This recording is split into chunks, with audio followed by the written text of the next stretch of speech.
কেমন হবে যদি আমি তোমাদের সাথে এমন এমন ক্যারেক্টারের পরিচয় করিয়ে দেই যারা গোকুর মতো এত পাওয়ারফুল ক্যারেক্টারকেও সহজে হারিয়ে দিবে। এবং শেষের দিকে এমন একটা ক্যারেক্টার আসবে যে কিনা জেনোর থেকেও পাওয়ারফুল, জেনোর কাছেও সে গড। আর নাম্বার 3 এবং 7-এ যে ক্যারেক্টার আছে সে তো গোকুকে তার এক্সিস্টেন্স থেকেই নাই করে দিবে। ভিডিওটি অনেক বেশি ইন্টারেস্টিং হতে চলেছে, কিপ ওয়াচিং। শুরুতেই আছে আনোস ভোল্ডিগড from the misfit of Demon King Academy. He is a Demon King. Goku বর্তমানে যে পাওয়ার লেভেলে আছে সে তুলনায় আনোসের কাছে পাত্তাই পাবে না। আনোস গোকুর মতো এত মাস্কুলার না হলেও সে ডেমন রেসের মোস্ট পাওয়ারফুল এন্টিটি। গোকু তার স্ট্রংগেস্ট ফর্মের যতই ডেডলি অ্যাটাক আছে যেমন কামিহামিহা বা স্পিড বম অথবা আল্ট্রা ইনস্টিং, কোনো কিছুই আনোসের কিছুই করতে পারবে না, কারণ সে ইমমর্টাল। আনোস এতই পাওয়ারফুল যে সে জাস্ট তার আঙ্গুলের সাহায্যেই পুরো একটা ইউনিভার্সকে ডিস্ট্রয় করে দিতে পারবে। Misfit of Demon King Academy অ্যানিমিতে একটা ফ্যান ফেভারিট এবং ওভার পাওয়ার সিন আছে যেখানে আনোস জাস্ট তার হার্টবিট দিয়ে একটা পাওয়ারফুল অ্যানিমিকে হারিয়ে দিয়েছিল। ইয়েস, জাস্ট হার্টবিট দিয়ে। 気づいたか？心臓の鼓動だ。এই ক্যারেক্টার নিয়ে ডিটেলসে ভিডিও চাইলে ভিডিওটিতে এখন একটি লাইক দিয়ে চ্যানেলটি সাবস্ক্রাইব করে ফেলো। এবার তোমাদের সাথে এমন একটা ওভার পাওয়ার ক্যারেক্টারের সাথে পরিচয় করিয়ে দিব যে কিনা গোকুকে জাস্ট তার থট দিয়ে মেরে ফেলবে।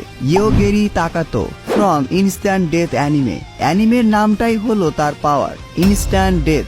অর্থাৎ তার কাছে এমন স্পেশাল পাওয়ার আছে যার সাহায্যে সে জাস্ট তার থট বা চিন্তা দিয়েই পাওয়ারফুল থেকে পাওয়ারফুল ক্যারেক্টারদের মেরে ফেলবে, জাস্ট মেরে ফেলবে। হ্যাঁ, ইট ডাজন্ট ম্যাটার সে কত বেশি পাওয়ারফুল বা তার কাছে ঠিক কি লেভেলের পাওয়ার আছে। と言われてもね。死になさい。お前が死ね。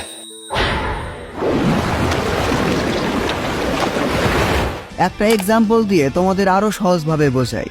ধরো গোকু তার strongest form master ultra instinct এ ইয়োগিরির সামনে দাঁড়ালো। ইয়োগিরি এতটাই ওভার পাওয়ার ক্যারেক্টার যে সে জাস্ট ভাবলো যে গোকু মরে গেছে। ব্যাস, গোকু সত্যি সত্যিই মরে যাবে।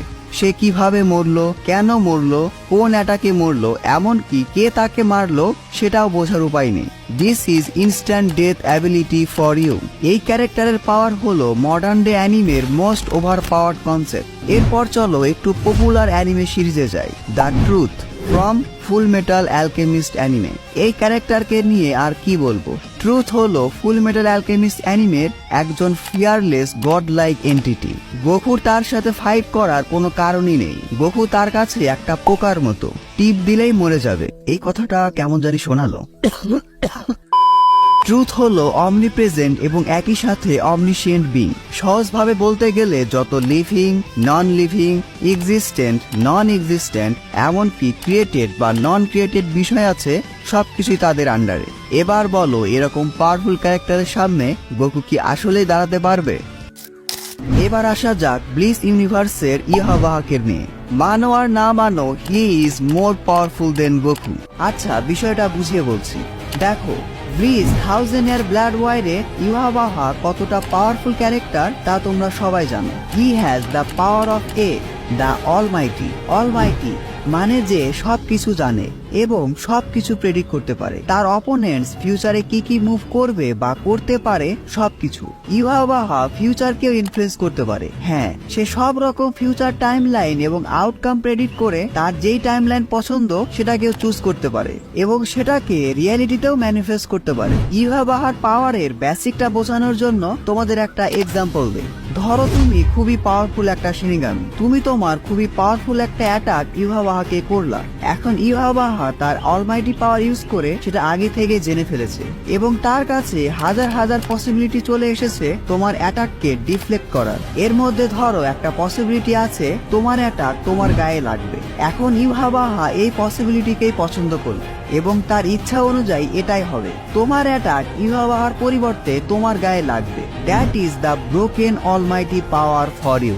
অনেকেই গোকুর সাথে সোল কিং এর কম্পেয়ার করে। সোল কিং এর সবগুলো পাওয়ার এবং অ্যাবিলিটি নিয়ে খুব দ্রুতই ভিডিও আসবে, তখন তোমরা খুব ভালোভাবে বুঝে যাবে গোকুকে হারাতে সোল কিং এর কোনো দরকার নেই, তার সন্তানই যথেষ্ট। নাম্বার 5-এ আছে শিবাই ওৎসুৎসুকি ফ্রম বোরুতো। এই ক্যারেক্টার যে গোকুকে সহজে হারিয়ে দিতে পারবে এটা অনেকে মানতেই চাইবে না, বাট ইটস ট্রু।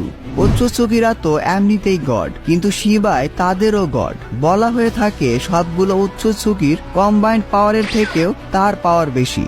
এজন্যই এই গড অফ অল ওৎসুৎসুকির কাছে এমন এমন পাওয়ার এবং অ্যাবিলিটি আছে যার সামনে গোকুর মতো এত পাওয়ারফুল ক্যারেক্টারও টিকতেই পারবে না। তাকে নিয়ে এখনো আমাদের খুব বেশি ডিটেল জানানো হয়নি, তবে তার কাছে টাইম এবং space control, destiny manipulation, mind read এবং কন্ট্রোল, মোস্ট পাওয়ারফুল শিনজুৎসুর মতো অমনিপোটেন্স পাওয়ার আছে। সো বুঝতে পারছো গোকু হ্যাজ নো চান্স।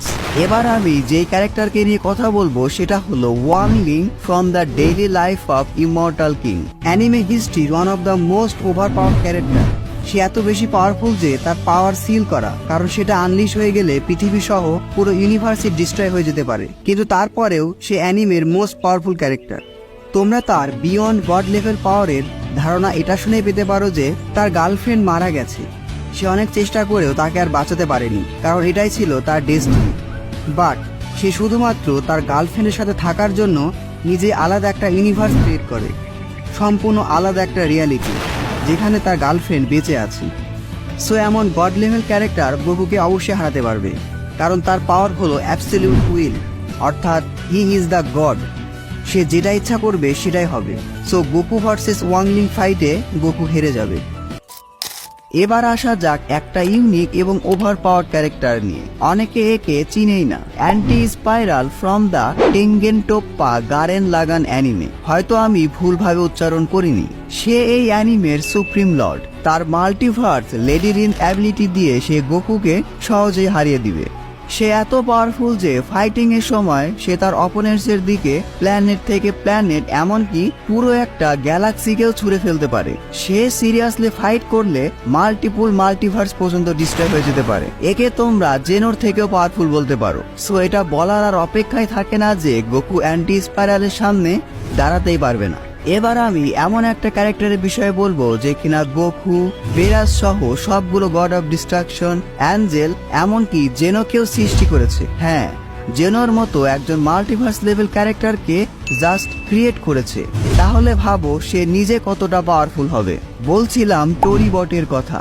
তোমরা হয়তো অবাক হবে, এটা ড্রাগন বল ইউনিভার্সেরই ক্যারেক্টার। সে জেনোর মতো পাওয়ারফুল ক্যারেক্টারের কাছেও গড। টোরিবটকে ড্রাগন বল মাঙ্গাতে বেশ কয়েকবার দেখা গেছে। আমার মতো যারা মাঙ্গা রিডার আছো তারা তাকে চিনতে পারবে। সে হলো আকিরা তোরিয়ামার অবতার, আকিরা তোরিয়ামা, যে কিনা ড্রাগন বল রাইটার এবং god of this masterpiece series. এজন্য সে সব ক্যারেক্টারদেরই সৃষ্টি করেছে। গোকু কেন, জেনো সহ সব পাওয়ারফুল ক্যারেক্টার মিলেও তাকে হারাতে পারবে না। I mean he is the writer. সেই সব ক্যারেক্টারদের যেভাবে চালাবে সবকিছু সেভাবেই চলবে। আশা করি ভিডিওটি তোমাদের অনেক বেশি ভালো লেগেছে। এরকম ইউনিক আর ডিটেলস ভিডিও পেতে ভিডিওটিতে এখন একটি লাইক দিয়ে চ্যানেলটি সাবস্ক্রাইব করে ফেলো।